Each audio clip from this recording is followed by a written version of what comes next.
जय श्री कृष्ण। गुरुर्ब्रह्मा गुरुर्विष्णुः गुरुर्देवो महेश्वरः गुरुः साक्षात् परब्रह्म तस्मै श्री गुरवे नमः। कृष्णाय वासुदेवाय हरये परमात्मने प्रणतक्लेशनाशाय गोविन्दाय नमो नमः। नमामि सद्गुरुं शान्तं सच्चिदानन्दविग्रहं पूर्णब्रह्मपरानन्दम् ईशमानन्दिवल्लभम्।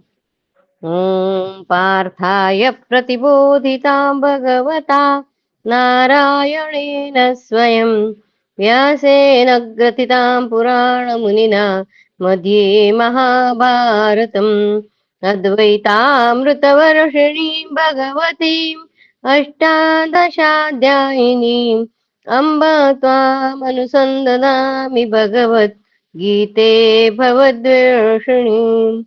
नमोऽस्तु ते व्यासविशालबुद्धे फुल्लारविन्दायतपत्रनेत्र येन त्वया भारततैलपूर्णः प्रज्वालितो ज्ञानमयः प्रदीपः। प्रपन्नपारिजाताय तोत्रवेत्रैकपाणये ज्ञानमुद्राय कृष्णाय गीतामृतदुहे नमः। नारायणं नमस्कृत्य नरं चैव नरोत्तमं देवीं सरस्वतीं व्यासं ततो जयमुदीरये। जय श्री कृष्ण। महर्षि च्यवन का चरित्र हम देख रहे हैं। अथ त्रयोविंशति अधिक शततमोध्याय। अश्विनी कुमारों की कृपा से महर्षि च्यवन को सुंदर रूप और युवावस्था की प्राप्ति।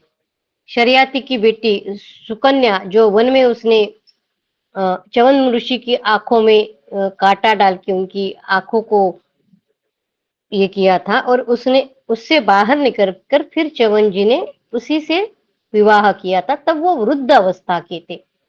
राजा शरियात ने जब सुकन्या का विवाह च्यवन से करवाया है, तब उनकी आयु जो है वो वृद्ध अवस्था के है। अश्विनी कुमारों की कृपा से महर्षि च्यवन का सुंदर रूप और युवावस्था की प्राप्ति। लोमश जी कहते हैं, युधिष्ठिर, तदनंतर कुछ काल के बाद जब एक समय सुकन्या स्नान कर चुकी थी, उस समय उसके सब अंग ढके हुए नहीं थे। इसी अवस्था में दोनों अश्विनी कुमार देवताओं ने उसे देखा। साक्षात देवराज इंद्र की पुत्री के समान दर्शनीय अंगों वाली उस राजकन्या को देखकर ना सत्य सम्यक अश्विनी कुमारों ने उसके पास जाकर यह बात कही, तुम किसकी पुत्री हो और किसकी पत्नी हो? इस वन में क्या करती हो? हम तुम्हारा परिचय प्राप्त करना चाहते हैं। तुम सब बातें ठीक ठीक बताओ। तब सुकन्या ने लज्जित होकर उन दोनों श्रेष्ठ देवताओं से कहा, देवेश्वरों, आपको विदित होना चाहिए कि मैं राजा शरियात की पुत्री और महर्षि च्यवन की पत्नी हूँ। मेरा नाम इस जगत में सुकन्या प्रसिद्ध है। मैं संपूर्ण हृदय से सदा अपने पतिदेव के प्रति निष्ठा रखती हूँ। यह सुनकर अश्विनी कुमारों ने पुनः हंसते हुए कहा, कल्याणी, तुम्हारे पिता ने इस अत्यंत बूढ़े पुरुष के साथ तुम्हारा विवाह कैसे कर दिया? इस वन में तुम विद्युत की भांति प्रकाशित हो रही हो। देवताओं के यहाँ भी तुम जैसी सुंदरी को हम नहीं देख पाते हैं। बद्रे, तुम्हारे अंगों पर आभूषण नहीं है, तुम उत्तम वस्त्रों से भी वंचित हो, और तुमने कोई श्रृंगार भी नहीं किया, धारण नहीं किया है, तो भी इस वन की अधिकाधिक शोभा बढ़ा रही हो। निर्दोष अंगों वाली सुंदरी, यदि तुम समस्त भूषणों से भूषित हो जाओ और अच्छे अच्छे वस्त्र पहन लो, तो इस समय तुम्हारी जो शोभा होगी, वैसे ही इस मल और पंख से युक्त मलिन वेश में नहीं हो रही है। कल्याणी, तुम ऐसी अनुपम सुंदरी होकर काम भोग से शून्य इस जरा जर्जर बूढ़े पति की उपासना कैसे करती हो? पवित्र मुस्कान वाली देवी, यह बूढ़ा तो तुम्हारी रक्षा और पालन पोषण में भी समर्थ नहीं है। अतः तुम च्यवन को छोड़कर हम दोनों में से किसी एक को अपना पति चुन लो। अश्विनी कुमार बोल रहे हैं। अश्विनी कुमार दो रहते। देवकन्या के समान सुंदरी राजकुमारी बूढ़े पति के लिए अपनी इस जवानी को व्यर्थ न गवाओ। उनके ऐसा कहने पर सुकन्या ने उन दोनों देवताओं से कहा, देवेश्वरों, मैं अपने पतिदेव च्यवन मुनि में ही पूर्ण अनुराग रखती हूँ, अतः आप मेरे विषय में इस प्रकार की अनुचित आशंका न करें। तब उन दोनों ने पुनः सुकन्या से कहा, शुभे, हम देवताओं के श्रेष्ठ वैद्य है, तुम्हारे पति को तरुण और मनोहर रूप से संपन्न बना देंगे। अब तुम हम तीनों में से किसी एक को अपना पति बना लेना। इस शर्त के साथ तुम चाहो तो अपने पति को यहाँ बुला लाओ। राजन, उन दोनों की यह बात सुनकर सुकन्या च्यवन मुनि के पास गई और अश्विनी कुमारों ने जो कुछ कहा था वह सब उन्हें कह सुनाया। यह सुनकर च्यवन ने अपने पत्नी से कहा, प्रिय, देव वैद्यों ने जैसा कहा है वैसा करो। पति की यह आज्ञा पाकर सुकन्या ने अश्विनी कुमारों से कहा, आप मेरे पति को रूप और यौवन से संपन्न बना दे। उसका यह कथन सुनकर अश्विनी कुमारों ने राजकुमारी सुकन्या से कहा, तुम्हारे पतिदेव इस जल में प्रवेश करे। तब च्यवन मुनि ने सुंदर रूप की अभिलाषा लेकर शीघ्रतापूर्वक उस सरोवर के जल में प्रवेश किया।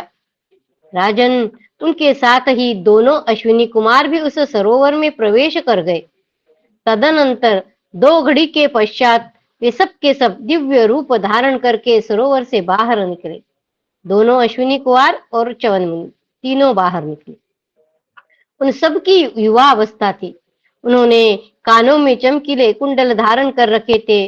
वेशभूषा उनकी एक सी ही थी और वे सभी मन की प्रीति बढ़ाने वाले थे। तीनों एक जैसे दिख रहे थे। सरोवर से बाहर आकर उन सब ने एक साथ कहा, शुभे, भद्रे, हम में से किसी एक को जो तुम्हारे रुचि के अनुकूल हो अपना पति बना लो, अथवा जिसको भी तुम मन से चाहती हो उसी को पति बनाओ। देवी सुकन्या ने उन सब को एक जैसा रूप धारण किए खड़े देख मन और बुद्धि से निश्चय करके अपने पति को ही स्वीकार किया। महातेजस्वी च्यवन मुनि ने अनुकूल पत्नी, तरुण अवस्था और मनोवांछित रूप पाकर बड़े हर्ष का अनुभव किया और दोनों अश्विनी कुमारों से कहा, आप दोनों ने मुझे बूढ़े को रूपवान और तरुण बना दिया। साथ ही मुझे अपनी यह भार्या भी मिल गई। इससे मैं प्रसन्न होकर आप दोनों को यज्ञ में देवराज इंद्र के सामने ही सोमपान का अधिकारी बना दूंगा। यह मैं आप लोगों से सत्य कहता हूं। यह सुनकर दोनों अश्विनी कुमार प्रसन्न चित्त हो देवलोकों को लौट गए और च्यवन तथा सुकन्या देव दंपति की भांति विहार करने लगे।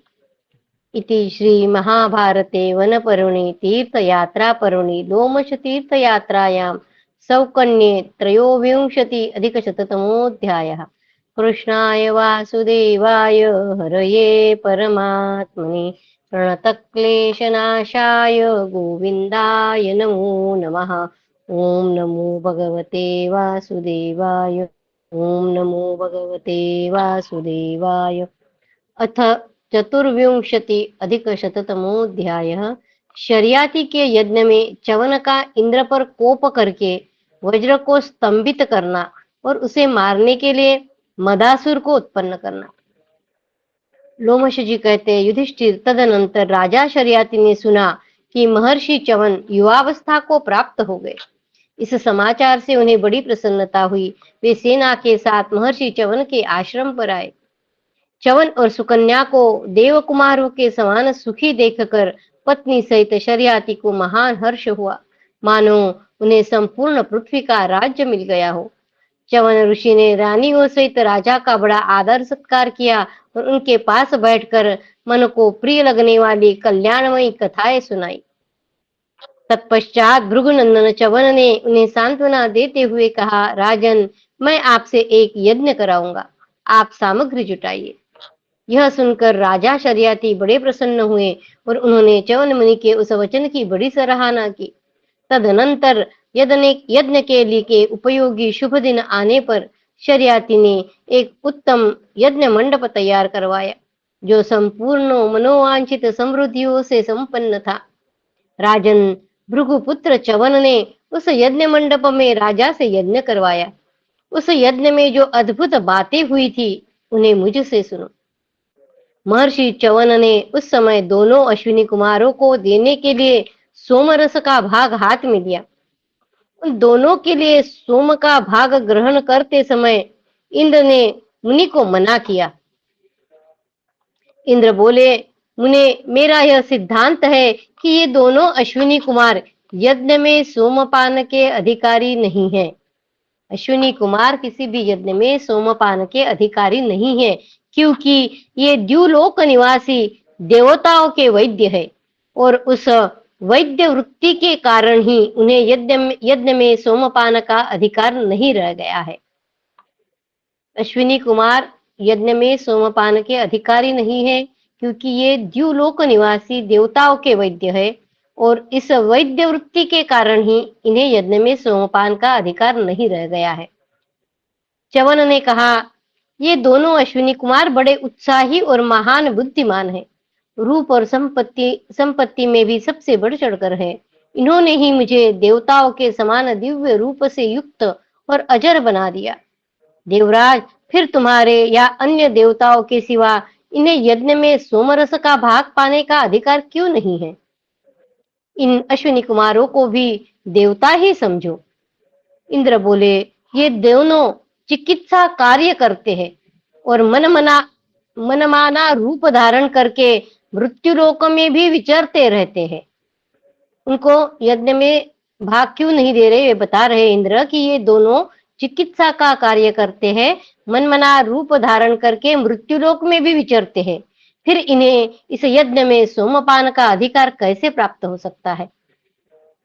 लोमश जी कहते हैं, युधिष्ठिर, जब देवराज इंद्र बार बार यही बात दोहराने लगे, तब भृगुनंदन च्यवन ने उनकी अवहेलना करके अश्विनी कुमारों को देने के लिए सोमरस का भाग ग्रहण किया।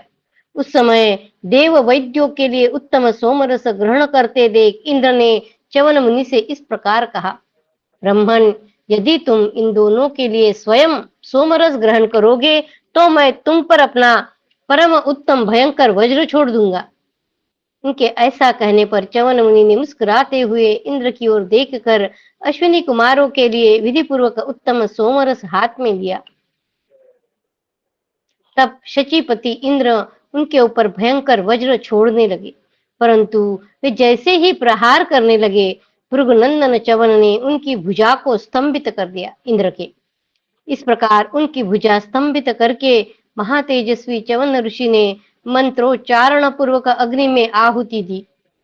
वे देवराज इंद्र को मार डालने के लिए उद्यत होकर कृत्या उत्पन्न करना चाहते थे। च्यवन ऋषि के तपोबल से वहां कृत्या प्रकट हो गई। उस कृत्या के रूप में महापराक्रमी विशालकाय महादैत्य मद का प्रादुर्भाव हुआ, जिसके शरीर का वर्णन देवता तथा असुर भी नहीं कर सकते। उस असुर का विशाल मुख बड़ा भयंकर था, उसके आगे के दांत बड़े तीखे दिखाई देते थे, उसका ठोड़ी सहित नीचे का ओष्ठ धरती पर टिका हुआ था और दूसरा स्वर्गलोक तक पहुंच गया था। उसकी 4 दाढ़ें 100 योजन तक फैली हुई थी। उस दैत्य के दूसरे दांत भी 10-10 योजन लंबे थे। उनकी आकृति महलों के कंगुरों के समान थी। उनका अग्रभाग शूल के समान तीखा दिखलाई देता था। दोनों भुजाएं 2 पर्वतों के समान प्रतीत होती थी। दोनों की लंबाई एक समान 10-10 हजार योजन की थी। उसके दोनों नेत्र चंद्रमा और सूर्य के समान प्रज्वलित हो रहे थे। उसका मुख प्रलय काल की अग्नि के समान जाज्वल्यमान जान पड़ता था। उसकी लपलपाती हुई चंचल जीभ विद्युत के समान चमक रही थी और उसके द्वारा वह अपने जबड़ों को चाट रहा था। उसका मुख खुला था और दृष्टि भयंकर थी। ऐसा जान पड़ता था मानो वह सारे जगत को बलपूर्वक निगल जाएगा। वह दैत्य कुपित हो अपनी अत्यंत भयंकर गर्जना से संपूर्ण जगत को गूंजाता हुआ इंद्र को खा जाने के लिए उनकी ओर दौड़ा। इति श्री महाभारते वनपर्वणि तीर्थयात्रापर्वणि लोमश तीर्थयात्रायां सौकन्ये 24 अधिकशततमोऽध्यायः। कृष्णाय वासुदेवाय हरये परमात्मने प्रणतक्लेशनाशाय गोविन्दाय नमो नमः। ॐ नमो भगवते वासुदेवाय। ॐ नमो भगवते वासुदेवाय। अतः पंचविंशत्यधिकशततमोऽध्यायः। अश्विनी कुमारों का यज्ञ में भाग स्वीकार कर लेने पर इंद्र का संकट मुक्त होना तथा लोमश जी के द्वारा अन्यान्य तीर्थ के महत्व का वर्णन। लोमश जी कहते, युधिष्ठिर, मुंह बाए हुए यमराज की भांति भयंकर मुख वाले उस मदासुर को निगलने के लिए आते देख देवराज इंद्र भय से व्याकुल हो गए। जिनकी भुजाएं स्तब्ध हो गई थी, वे इंद्र मृत्यु के डर से घबराकर बार बार ओष्ठ प्रांत चाटने लगे। उसी अवस्था में उन्होंने महर्षि च्यवन से कहा, भृगुनंदन, ये दोनों अश्विनी कुमार आज से सोमपान के अधिकारी होंगे। मेरी यह बात सत्य है, अतः आप मुझ पर प्रसन्न हो। आपके द्वारा किया हुआ यह यज्ञ का आयोजन मिथ्या न हो। आपने जो कर दिया वही उत्तम विधान हो। ब्रह्मर्षि, मैं जानता हूँ आप अपना संकल्प कभी मिथ्या न होने देंगे। आज आपने इन अश्विनी कुमारों को जैसे सोमपान का अधिकारी बनाया है, उसी प्रकार मेरा भी कल्याण कीजिए। भृगुनंदन, आपकी अधिक से अधिक शक्ति प्रकाश में आवे तथा जगत में सुकन्या और इसकी पिता की कीर्ति का विस्तार हो। इस उद्देश्य से मैंने यह आपके बल और वीर्य को प्रकाशित करने वाला कार्य किया है। अतः आप प्रसन्न होकर मेरे ऊपर कृपा करें। आप जैसा चाहते हैं वैसा ही होगा। इंद्र के ऐसा कहने पर भृगुनंदन महामना च्यवन का क्रोध शीघ्र शांत हो गया और उन्होंने देवेंद्र को उसी क्षण संपूर्ण दुखों से मुक्त कर दिया। राजन, उन शक्तिशाली ऋषि ने मद को यानी मदासुर को, जिसे पहले उन्होंने उत्पन्न किया था, मद्यपान, स्त्रियां, जुआ और शिकार, इन चारों स्थानों में पृथक पृथक बांट दिया। इस प्रकार मद को दूर हटाकर उन्होंने देवराज इंद्र और अश्विनी कुमारों सहित संपूर्ण देवताओं को सोम रस से तृप्त किया तथा राजा शर्याति का यज्ञ पूर्ण कराकर समस्त लोकों में अपनी अद्भुत शक्ति को विख्यात करके वक्ताओं में श्रेष्ठ च्यवन ऋषि अपनी मनोनुकूल पत्नी सुकन्या के साथ वन में विहार करने लगे। युधिष्ठिर, यह जो पक्षियों के कलरव से गूंजता हुआ सरोवर सुशोभित हो रहा है, वह महर्षि च्यवन का ही है। पांडव महर्षि च्यवन के आश्रम तक पहुंचे हैं। तुम भाइयों सहित इसमें स्नान करके देवता और पितरों का तर्पण करो। इस सरोवर का और सिकताक्ष तीर्थ का दर्शन करके सैंध्यवारण्य में पहुंचकर वहां की छोटी छोटी नदियों के दर्शन करना। यहाँ के सभी तालाब में जाकर जल का स्पर्श करो। स्थानु यानी शिव के मंत्रों का जप करते हुए उन तीर्थों में स्नान करने से तुम्हें सिद्धि प्राप्त होगी। नरश्रेष्ठ, यह त्रेता और द्वापार की संधि के समय प्रकट हुआ तीर्थ है। यह सब पापों का नाश करने वाला तीर्थ दिखाई देता है। इस सर्व पाप नाशन तीर्थ में स्नान करके तुम शुद्ध हो जाओ। इसके आगे आर्चिक पर्वत है, जहाँ मनीषी पुरुष निवास करते हैं। वहां सदा फल लगे रहते हैं और निरंतर पानी के झरने बहते हैं। इस पर्वत पर अनेक देवताओं के उत्तम स्थान हैं। युधिष्ठिर, ये देवताओं के अनेक मंदिर दिखाई देते हैं, जो नाना प्रकार के हैं। यह चंद्र तीर्थ है, जिसकी बहुत से ऋषि लोग उपासना करते हैं। यहाँ बालखिल्य नामक वैखानस महात्मा रहते हैं, जो वायु का आहार करने वाले और परम पावन हैं। यहाँ 3 पवित्र शिखर और 3 झरने हैं। इन सब की इच्छानुसार परिक्रमा करके स्नान करो। यहाँ राजा शांतनु, शुनक और नर नारायण ये सभी नित्य धाम में गए हैं। युधिष्ठिर, इस आर्चिक पर्वत पर नित्य निवास करते हुए महर्षियों सहित जिन देवता और पितरों ने तपस्या की है, तुम उन सब की पूजा करो। यहाँ देवता और ऋषियों ने चरु भोजन किया था। इसके पास ही अक्षय प्रवाह वाली यमुना नदी बहती है। यही भगवान कृष्ण ने भी तपस्या की है। नकुल, सहदेव, भीमसेन, द्रौपदी और हम सब लोग तुम्हारे साथ इसी स्थान पर चलेंगे। यह इंद्र का पवित्र झरना है। यह वही स्थान है जहाँ धाता, विधाता और वरुण ऊर्ध्व लोक गए हैं। राजन, वे क्षमाशील और परम धर्मात्मा पुरुष यही रहते थे। सरल बुद्धि तथा सबके प्रति मैत्री भाव रखने वाले सत्पुरुषों के लिए यह श्रेष्ठ पर्वत शुभ आश्रय है। राजन, यही वह महर्षिगण सेवित पुण्यमयी यमुना है, जिसके तट पर अनेक यज्ञ हो चुके हैं। यह पाप के भय को दूर भगाने वाले हैं। कुंती नंदन, यही महान धनुर्धर राजा मांधाता ने स्वयं यज्ञ किया था। दान शिरोमणि सहदेव कुमार सोमक ने भी इसी के तट पर यज्ञानुष्ठान किया था। इति श्री महाभारते वन पर्वणि तीर्थयात्रा पर्वणि लोमश तीर्थयात्रायां सौकन्ये पंचविंशतिधिकशततमोऽध्यायः। कृष्णाय वासुदेवाय हरये परमात्मने प्रणतक्लेशनाशाय गोविन्दाय नमो नमः। ओम नमो भगवते वासुदेवाय। ओम नमो भगवते वासुदेवाय। अथ षड्विंशति अधिक शतमोध्याय। राजा मानधाता की उत्पत्ति और संक्षिप्त चरित्र। युधिष्ठिर ने पूछा, ब्राह्मण श्रेष्ठ, युवनाश्व के पुत्र नृपश्रेष्ठ मानधाता तीनों लोकों में विख्यात थे। उनकी उत्पत्ति किस प्रकार हुई थी? अमित तेजस्वी मानधाता ने यह सर्वोच्च स्थिति कैसे प्राप्त कर ली थी? सुना है परमात्मा विष्णु के समान महाराज मानधाता के वश में तीनों लोक थे। निष्पाप महर्षि, मैं आपके मुख से उन सत्य कीर्ति एवं बुद्धिमान राजा मानधाता का वह सब चरित्र सुनना चाहता हूँ।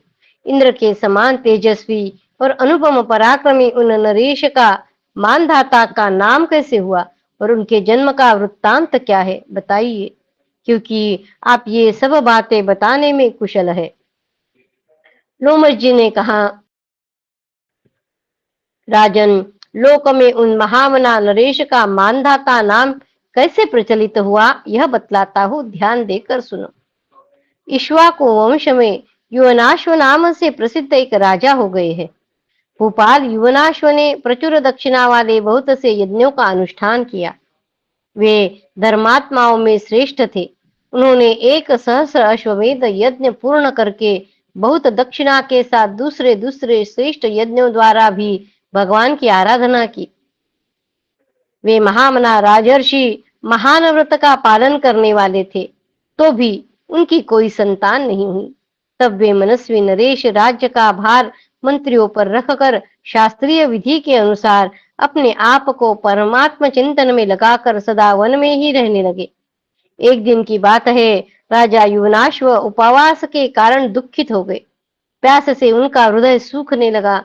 उन्होंने जल पीने की इच्छा से रात के समय महर्षि भृगु के आश्रम में प्रवेश किया। उसी रात में महात्मा भृगुनंदन महर्षि च्यवन ने सुद्युम्न कुमार युवनाश्व को पुत्र की प्राप्ति कराने के लिए एक इष्टि की थी। इस इष्टि के समय महर्षि ने मंत्रपूत जल से एक बहुत बड़े कलश को भरकर रख दिया था। वह कलश का जल पहले से ही आश्रम के भीतर इस उद्देश्य से रखा गया था कि उसे पीकर राजा युवनाश्व की रानी इंद्र के समान शक्तिशाली पुत्र को जन्म दे सके। उस कलश को वेदी पर रखकर सभी महर्षि सो गए थे। रात में देर तक जागने के कारण वे सब के सब थके हुए थे। युवनाश्व उन्हें लांघकर आगे बढ़ गए। वे प्यास से पीड़ित थे। उनका कंठ सूख गया था। पानी पीने की अत्यंत अभिलाषा से वे उस आश्रम के भीतर गए और शांत भाव से जल के लिए याचना करने लगे। राजा थक कर सूखे कंठ से पानी के लिए चिल्ला रहे थे, परंतु उस समय चे चे करने वाले पक्षी की भांति उनकी चीख पुकार कोई भी न सुन सका। तदनंतर जल से भरे हुए पूर्वोक्त कलश पर उनकी दृष्टि पड़ी। देखते ही वे बड़े वेग से उसकी ओर दौड़े और इच्छानुसार पीकर उन्होंने बचे हुए जल को वही गिरा दिया। राजा युवनाश्व प्यास से बड़ा कष्ट पा रहे थे। वह शीतल जल पीकर उन्हें बड़ी शांति मिली। वे बुद्धिमान नरेश उस समय जल पीने से बहुत सुखी हुए। तत्पश्चात तपोधन च्यवन मुनि के सहित सब मुनि जाग उठे। उन सब ने उस कलश को जल से शून्य देखा। फिर तो वे सब एकत्र हो गए और एक दूसरे से पूछने लगे कि यह किसका कर्म है। युवनाशों ने सामने आकर कहा, यह मेरा ही कर्म है। इस पर उन्होंने सत्य को स्वीकार कर लिया। तब भगवान च्यवन ने कहा, महान बल और पराक्रम से संपन्न राजर्षि युवनाश्व, यह तुमने ठीक नहीं किया। इस कलश में मैंने तुम्हें ही पुत्र प्रदान करने के लिए तपस्या से संस्कार युक्त किया हुआ जल रखा था और कठोर तपस्या करके उसमें ब्रह्म तेज की स्थापना की थी। राजन, उक्त विधि से इस जल को मैंने ऐसा शक्ति संपन्न कर दिया था कि इसके पीने से एक महापराक्रमी और तपोबल संपन्न पुत्र उत्पन्न हो, जो अपने बल पराक्रम से देवराज इंद्र को भी यमलोक पहुंचा सके। उसी जल को तुमने आज पी लिया है, यह अच्छा नहीं किया है। अब हम लोग इसके प्रभाव को टालने या बदलने में असमर्थ है।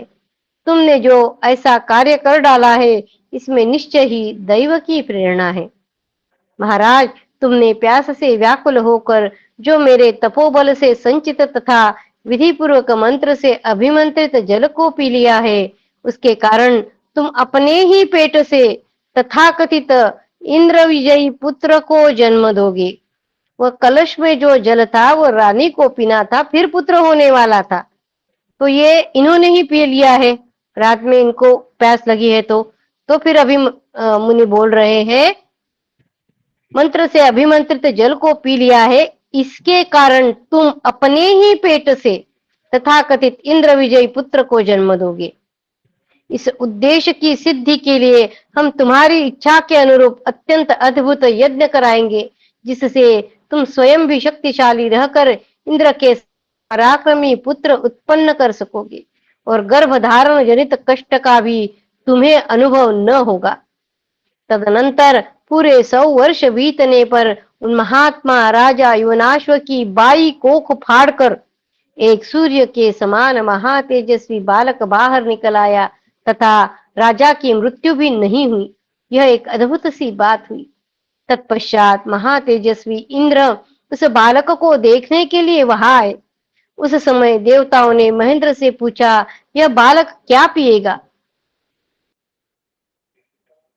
तब इंद्र ने अपनी तर्जनी अंगुली बालक के मुंह में डाल दी और कहा, माम अयम धाता, अर्थात यह मुझे ही पिएगा। माम अयम धाता अर्थात यह मुझे ही पिएगा।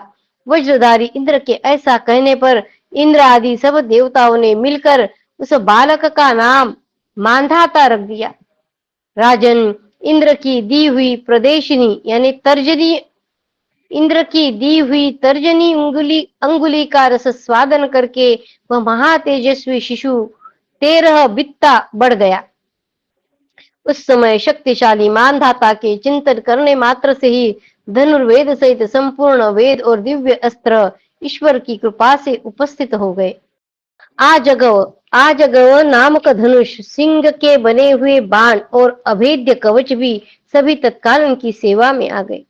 साक्षात देवराज इंद्र ने मानधाता का अभिषेक किया। भगवान विष्णु ने जैसे 3 पगों द्वारा त्रिलोकी को नाप लिया था, उसी प्रकार मानधाता ने भी धर्म के द्वारा तीनों लोकों को जीत लिया।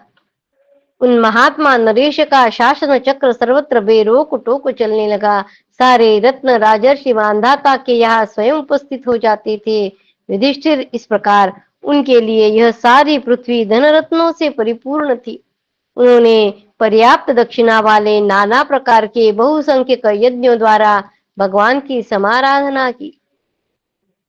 राजन, महातेजस्वी एवं परम कांतिमान राजा मानधाता ने यज्ञ मंडपों का निर्माण करके पर्याप्त धर्म का संपादन किया और उसी के फल से स्वर्गलोक में इंद्र का आधा सिंहासन प्राप्त कर लिया। उन धर्मपरायण बुद्धिमान नरेश ने केवल शासन मात्र से एक ही दिन में समुद्र, खान और नगरों सहित सारी पृथ्वी पर विजय प्राप्त कर ली। महाराज, उनके दक्षिणायुक्त यज्ञों के यज्ञ मंडपों से चारों ओर की पृथ्वी भर गई थी। कोई कहीं भी स्थान ऐसा नहीं था जो उनके यज्ञ मंडपों से घिरा न हो। महाराज, महात्मा राजा मानधाता ने 10,000 पद्म गौएं ब्राह्मणों को दान में दी थी। ऐसा जानकर लोग कहते हैं उस महामना नरेश ने 12 वर्षों तक होने वाली अनावृष्टि के समय वज्रधारी इंद्र के देखते देखते खेती के उन्नति के लिए स्वयं पानी की वर्षा की थी। उन्होंने महामेघ के समान गरजते हुए महापराक्रमी चंद्रवर्षी गांधार राज को बाणों से घायल करके मार डाला था। युधिष्ठिर वे अपने मन को वश में रखते थे। उन्होंने अपने तपोबल से देवता, मनुष्य, तिर्यक और स्थावर 4 प्रकार की प्रजा की रक्षा की थी। साथ ही अपने अत्यंत तेज से संपूर्ण लोकों को संतप्त कर दिया था। सूर्य के समान तेजस्वी उन्हीं महाराज मानधाता के देव यज्ञ का यह स्थान है जो कुरुक्षेत्र की सीमा के भीतर परम पवित्र प्रदेश में स्थित है। मानधाता के आश्रम तक पहुंचे हैं, कुरुक्षेत्र की सीमा तक पहुंचे हैं पांडव। इसका दर्शन करो। राजेंद्र, महाराज मानधाता की भांति तुम भी धर्म पूर्वक पृथ्वी की रक्षा करते रहने पर अक्षय स्वर्गलोक प्राप्त कर लोगे। तुम मुझसे जिसके विषय में पूछ रहे थे वह मानधाता का उत्तम जन्म वृत्तांत और उनका महान चरित्र सब कुछ तुम्हें सुना दिया। वैशंपायन जी कहते हैं, महर्षि लोमश के ऐसा कहने पर कुंती नंदन युधिष्ठिर ने पुनः सोमक के विषय में प्रश्न किया। इति श्री महाभारते वन पर्वणि तीर्थयात्रा पर्वणि लोमश तीर्थयात्रायां मानधाता उपाख्याने षड्विंशतिधिकशततमोऽध्यायः। कृष्णाय वासुदेवाय हरये परमात्मने प्रणतक्लेशनाशाय गोविन्दाय नमो नमः। ॐ नमो भगवते वासुदेवाय। ॐ नमो भगवते वासुदेवाय। अथ सप्तविंशति-अधिकशततमोऽध्यायः। सोमक और जंतु का उपाख्यान। युधिष्ठिर ने पूछा, वक्ताओं में श्रेष्ठ महर्षि राजा सोमक का बल पराक्रम कैसा था? मैं उनके कर्म और प्रभाव का यथार्थ वर्णन सुनना चाहता हूँ। लोमश जी ने कहा, युधिष्ठिर, सोमक नाम से प्रसिद्ध एक धर्मात्मा राजा राज्य करते थे। उनकी 100 रानियां थी। वे सभी रूप अवस्था आदि में प्राय एक समान थी। 100 रानियां थी, रूप और अवस्था में एक समान थी, परंतु दीर्घ काल तक महान प्रयत्न करते रहने पर भी वे अपनी उन रानियों के गर्भ से कोई पुत्र न प्राप्त कर सके। राजा सोमक वृद्धावस्था में भी इसके लिए निरंतर यत्नशील थे। अतः किसी समय उनकी 100 स्त्रियों में से किसी एक के गर्भ से एक पुत्र उत्पन्न हुआ, जिसका नाम था जंतु। राजन, उसके जन्म लेने के पश्चात सभी माताएं काम भोग की ओर से मुंह मोड़कर सदा उसी बच्चे के पास उसे सब ओर से घेर कर बैठी रहती थी। एक दिन एक चींटी ने जंतु के कटिभाग में डस लिया। एक चींटी ने, उस बालक का नाम जंतु है, जंतु के कटिभाग में डस लिया। चींटी के काटने पर उसकी पीड़ा से विकल हो जंतु सहसा रोने लगा। उससे उसकी सब माताएं भी सहसा जंतु के शरीर से चींटी को हटाकर अत्यंत दुखी हो जोर जोर से रोने लगी। उनके रोदन की वह सम्मिलित ध्वनि बड़ी भयंकर प्रतीत हुई। उस समय राजा सोमक पुरोहित के साथ मंत्रियों की सभा में बैठे थे। उन्होंने अकस्मात वह आर्तनाद सुना। सुनकर राजा ने, यह क्या हो गया, इस बात का पता लगाने के लिए द्वारपाल को भेजा। द्वारपाल ने लौटकर राजकुमार से संबंध रखने वाली पूर्वोक्त घटना का यथावत वृत्तांत कह सुनाया। तब शत्रुदमन राजा सोमक ने मंत्रियों सहित उठकर बड़ी उतावली के साथ अंतपुर में प्रवेश किया और पुत्र को आश्वासन दिया। बेटे को सांत्वना देकर राजा अंतपुर से बाहर निकले और पुरोहित तथा मंत्रियों के साथ पुनः मंत्रणा गृह में जा बैठे। उस समय सोमक ने कहा, इस संसार में किसी पुरुष के एक ही पुत्र का होना धिक्कार का विषय है। इस संसार में किसी पुरुष के एक ही पुत्र का होना धिक्कार का विषय है। एक पुत्र होने की अपेक्षा तो पुत्रहीन रह जाना ही अच्छा है। एक ही संतान हो तो सब प्राणी उसी के लिए सदा आकुल और व्याकुल रहते हैं। अतः एक पुत्र का होना शोक ही है। सोमक कह रहे हैं कि इस संसार में किसी पुरुष के एक ही पुत्र का होना धिक्कार का विषय है। एक पुत्र होने की अपेक्षा तो पुत्रहीन रह जाना अच्छा है। एक ही संतान हो तो सब प्राणी उसके लिए सदा आकुल व्याकुल रहते हैं, अतः एक पुत्र का होना शोक ही है। ब्राह्मण, मैंने अच्छी तरह जांच बूझ कर पुत्र की इच्छा से अपने योग्य 100 स्त्रियों के साथ विवाह किया, किंतु उनकी कोई संतान नहीं हुई। यद्यपि मेरी सभी रानियां संतान के लिए यत्नशील थी, तथापि किसी तरह मेरे ही एक ही पुत्र उत्पन्न हुआ, जिसका नाम जंतु है। इससे बढ़कर दुख और क्या हो सकता है। विजय श्रेष्ठ, मेरी तथा इन रानियों की अधिक अवस्था बीत गई है, किंतु अभी तक मेरे उन पत्नियों के प्राण केवल इस एक पुत्र में ही बसते हैं।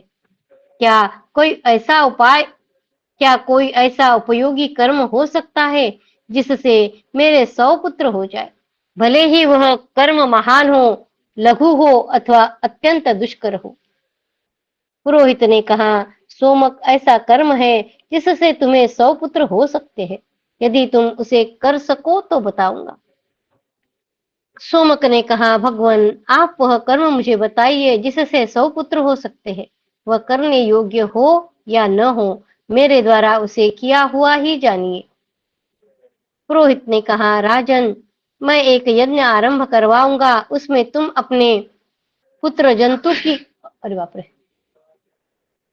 मैं एक यज्ञ आरंभ करवाऊंगा, उसमें तुम अपने पुत्र जंतु की आहुति देकर यजन करो।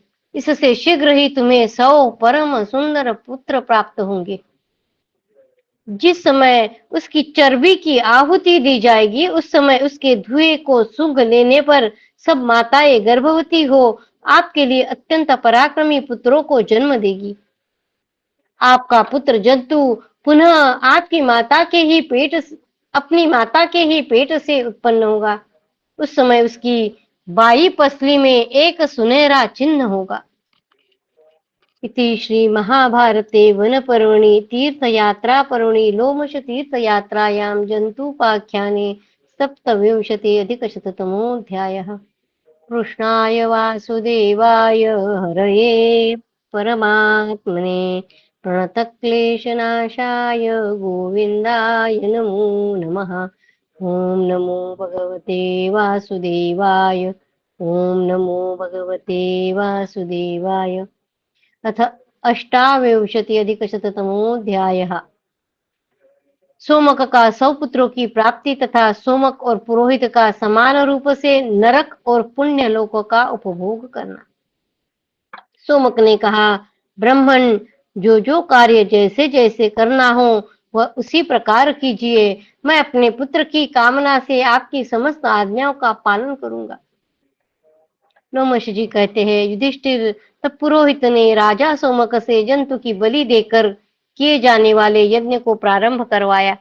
उस समय करुणामयी माताएं अत्यंत शोक से व्याकुल हो, हाय, हम सब मारी गए, ऐसा कहकर रोती हुई अपने पुत्र जंतु को बलपूर्वक अपनी ओर खींच रही थी।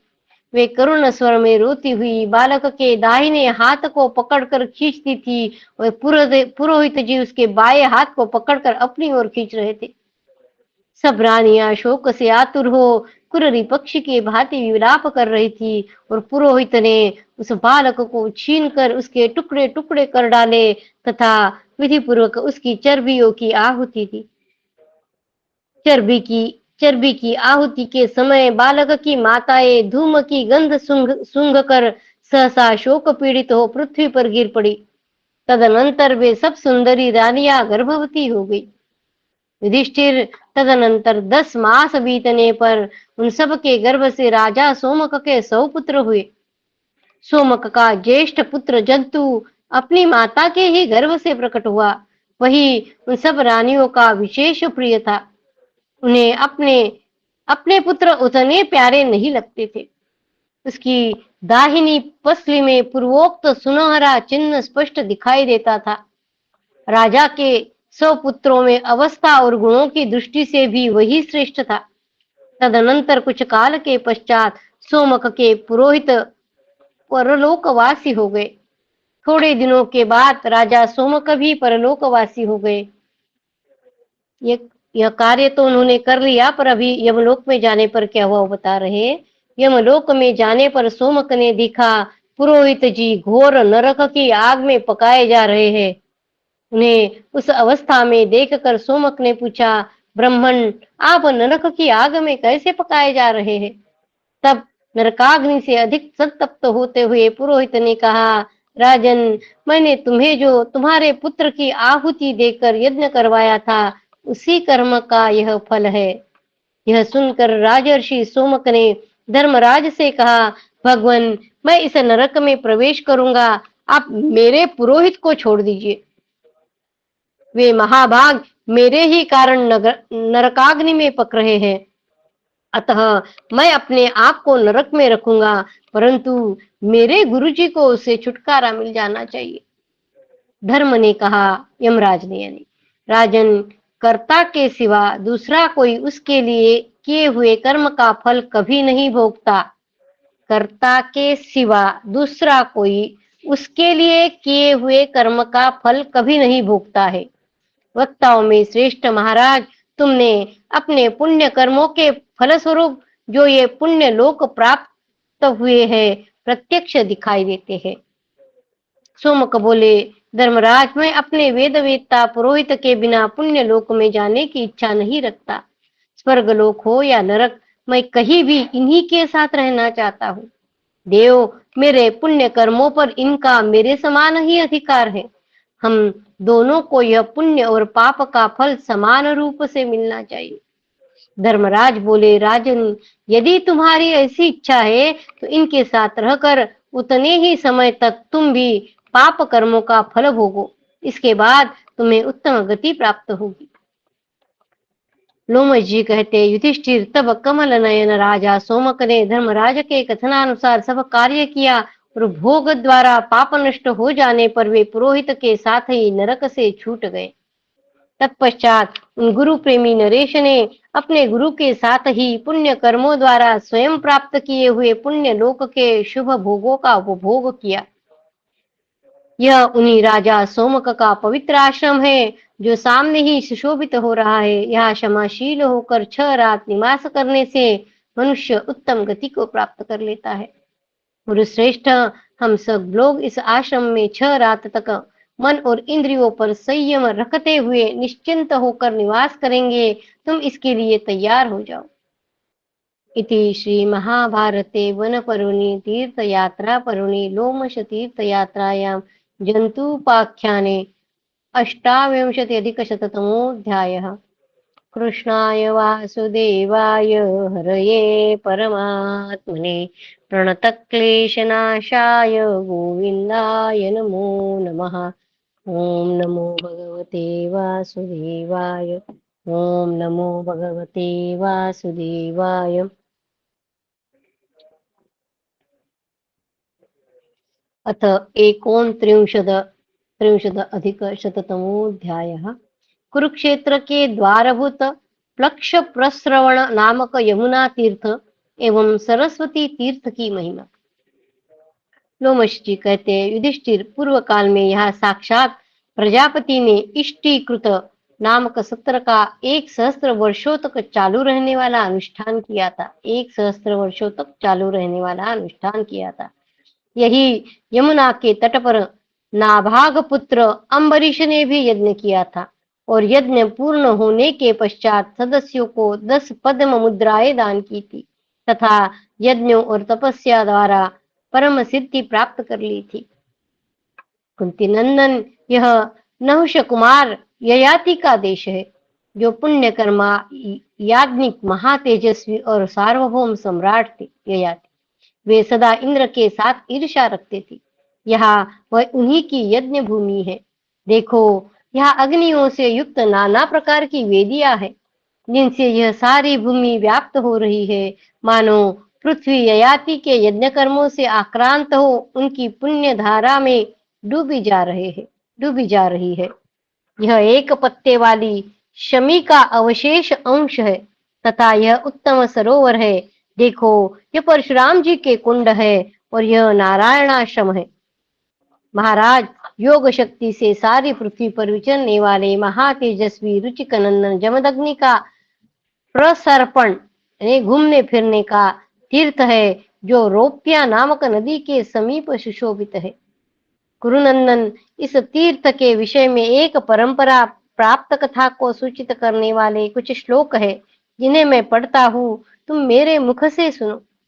प्राचीन काल की बात है, कोई स्त्री अपने पुत्र के साथ इस तीर्थ में निवास करने के लिए आई थी। उससे एक भयंकर पिशाची ने, जिसने ओखली जैसे आभूषण पहन रखे थे, उन श्लोकों को कहा था। श्लोक का भाव इस प्रकार है। अरे, तू युगंधर में दही खाकर, अच्युत स्थल में निवास करके और भूतलय में नहाकर यहाँ पुत्र सहित निवास करने की अधिकारिणी कैसे हो सकती है। श्लोक का भाव इस प्रकार है कि तू युगंधर में दही खाकर, अच्युत स्थल में निवास कर भूतल में नहाकर यहाँ पुत्र सहित निवास करने की अधिकारिणी कैसे हो सकती है। अभी जो पहला जो बताया था कि युगंधर में दही खाकर, इसका क्या मतलब है। युगंधर एक पर्वत या प्रदेश का नाम है, जहाँ के लोग ऊंटनी तथा गदही तक के दूध का दही जमा लेते हैं। उस स्त्री ने कभी वहां जाकर दही खाया था। धर्मशास्त्र में ऊंट और एक खुर वाले पशुओं के दूध को मदिरा के तुल्य बताया गया है। ऊंट का दूध और एक खुर वाले, जिसको एक ही खुर है, ऐसे जो पशु है, उनका दूध मदिरा के तुल्य बताया है, ऐसा कहा है। फिर बोला था उन्होंने कि अच्युत स्थल में निवास करके, उसका अर्थ बता रहे कि प्राचीन काल में अच्युत स्थल नामक गांव वर्णशंकर जातीय अंत्यजो एवं चांडालों का निवास स्थान था। उस स्त्री ने उस गांव में किसी समय निवास किया था। धर्मशास्त्र के अनुसार वर्णशंकरों के संसर्ग में आने पर प्रायश्चित रूप से प्राजापत्य व्रत का अनुष्ठान करना चाहिए। तीसरा था भूतलय में नहाकर। भूतलय नामक गांव चारों ओर डाकुओं का अड्डा था। वहां एक नदी थी जिसमें मुर्दे बहाए जाते थे। उस स्त्री ने उसी दूषित जल में स्नान किया था। धर्मशास्त्र के अनुसार उस गांव में रहने मात्र से प्राजापत्य व्रत करने की आवश्यकता है। भूतलय, हाँ ठीक है, तीनों दोषों से युक्त होने के कारण वह स्त्री तीर्थवास की अधिकारिणी नहीं रह गई थी। ये सब उस स्त्री ने किया था, इसलिए उस तीर्थवास में रहने के लिए वो अधिकारी नहीं थी। अच्छा, आई है तो एक रात यह रह ले। यदि एक रात यहाँ रह लेने के पश्चात दूसरी रात में भी रहेगी तो दिन में तो तेरा यह हाल है। आज दिन में तो तुमको यह कष्ट दिया गया है, और रात में तेरे साथ अन्यथा बर्ताव होगा, विशेष कष्ट दिया जाएगा। इस भरत श्रेष्ठ, इस किंवदंती के अनुसार किसी को भी यहाँ एक ही रात रहना चाहिए। अतः हम लोग केवल आज की ही रात में यहाँ निवास करेंगे। युधिष्ठिर, यह तीर्थ कुरुक्षेत्र का द्वार बताया गया है। राजन, नहुषनंदन राजा ययाति ने यही प्रचुर रत्न राशि के दक्षिणा से युक्त अनेक यज्ञों द्वारा भगवान का यजन किया था। उन यज्ञों में इंद्र को बड़ी प्रसन्नता हुई थी। यह यमुना जी का प्लक्षावतरण नामक उत्तम तीर्थ है। मनीषी पुरुष इसे स्वर्ग लोक का द्वार बताते हैं। प्लक्षावतरण तीर्थ, यही यूप और ओखली आदि यज्ञ साधनों का संग्रह करने वाले महर्षियों ने सारस्वत यज्ञों का अनुष्ठान करके अवभृत स्नान किया था। राजन, राजा भरत ने धर्म पूर्वक वसुधा का राज्य पाकर यही बहुत से यज्ञ किए थे, और यही अश्वमेध यज्ञ के उद्देश्य से उन्होंने अनेक बार कृष्ण मृग के समान रंग वाले यज्ञ संबंधी श्यामकर्ण अश्व को भूतल पर भ्रमण के लिए छोड़ा था। इसी तीर्थ में ऋषि प्रवर संवर्त से सुरक्षित हो महाराज मरुत ने उत्तम यज्ञ का अनुष्ठान किया था। यहाँ स्नान करके शुद्ध हुआ मनुष्य संपूर्ण लोक को प्रत्यक्ष देखता है और पाप से मुक्त हो पवित्र हो जाता है। अतः तुम इसमें भी स्नान करो। वैशंपायन जी कहते हैं, जन्मेजय तदनंतर भाइयों सहित स्नान करके महर्षियों द्वारा प्रशंसित हो पांडव श्रेष्ठ युधिष्ठिर ने लोमश जी से इस प्रकार कहा, मुनीश्वर, तपोबल से संपन्न होने के कारण वस्तुतः आप ही यथार्थ पराक्रमी हैं। आपकी कृपा से आज मैं इस प्लक्षावतरण के जल में स्थित होकर सब लोकों को प्रत्यक्ष देख रहा हूँ। यही से मुझे पांडव श्रेष्ठ श्वेत वाहन अर्जुन भी दिखाई देते हैं। लोमश जी ने कहा, महाबाहो, तुम ठीक कहते हो। यह स्नान करके तपशक्ति संपन्न श्रेष्ठ ऋषिगण इसी प्रकार चराचर प्राणियों सहित तीनों लोकों का दर्शन करते हैं। अब इस पुण्य सलीला सरस्वती का दर्शन करो, जो एकमात्र पुण्य का ही आश्रय लेने वाले पुरुषों से घिरी हुई है। नरश्रेष्ठ, इसमें स्नान करने से तुम्हारे सारे पाप धुल जाएंगे।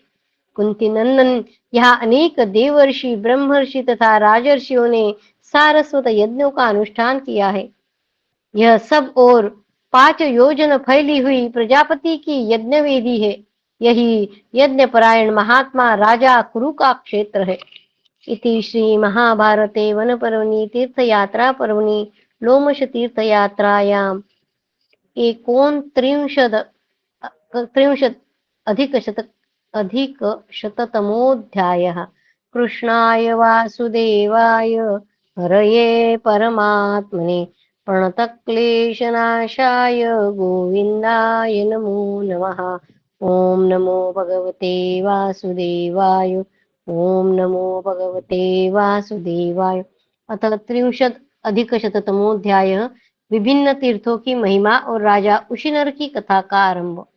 लोमश जी कहते हैं, भारत, यहाँ शरीर छूट जाने पर मनुष्य स्वर्गलोक में जाते हैं, इसलिए हजारों इस तीर्थ में मरने के लिए आकर निवास करते हैं। प्राचीन काल में प्रजापति दक्ष ने यज्ञ करते समय यह आशीर्वाद दिया था कि जो मनुष्य यहाँ मरेंगे वे स्वर्ग लोक पर अधिकार प्राप्त कर लेंगे। यह रमणीय, दिव्य और तीव्र प्रवाह वाली सरस्वती नदी है और यह सरस्वती का विनशन नामक तीर्थ है। यह निषाद राज का द्वार है। वीर युधिष्ठिर, निषादों के ही संसर्ग दोष से सरस्वती नदी यहाँ इसीलिए पृथ्वी के भीतर प्रविष्ट हो गई है कि निषाद मुझे जान न सके। यह चमसो चमसोदद भद तीर्थ है, जहाँ सरस्वती पुनः प्रकट हो गई है। यहाँ समुद्र में मिलने वाली संपूर्ण पवित्र नदियां इसके सम्मुख आई है। यह सिंधु का महान तीर्थ है, जहाँ जाकर लोपामुद्रा ने अपने पति अगस्त्य मुनि का वर्ण किया था। सूर्य के समान तेजस्वी नरेश, यह प्रभास तीर्थ प्रकाशित हो रहा है, जो इंद्र को बहुत प्रिय है। यह पुण्यमय क्षेत्र सब पापों का नाश करने वाला और परम पवित्र है। यह विष्णुपद नाम वाला उत्तम तीर्थ दिखाई देता है तथा यह परम पावन और मनोरम विपाशा यानी व्यास नदी है। यही भगवान वशिष्ठ मुनि पुत्र शोक से पीड़ित हो अपने शरीर को पाशों से बांधकर कूद पड़े थे, परंतु पुनः पाश मुक्त होकर जल से बाहर निकल आए। यह पुण्यमय काश्मीर मंडल है, जहाँ बहुत से महर्षि निवास करते हैं। तुम भाइयों सहित इसका दर्शन करो। यह वही स्थान है जहाँ उत्तर के समस्त ऋषि नहुष कुमार, ययाति, अग्नि और कश्यप का संवाद हुआ था। महाराज, यो मानस सरोवर का द्वार प्रकाशित हो रहा है। इस पर्वत के मध्य भाग में परशुराम जी ने अपना आश्रम बनाया है।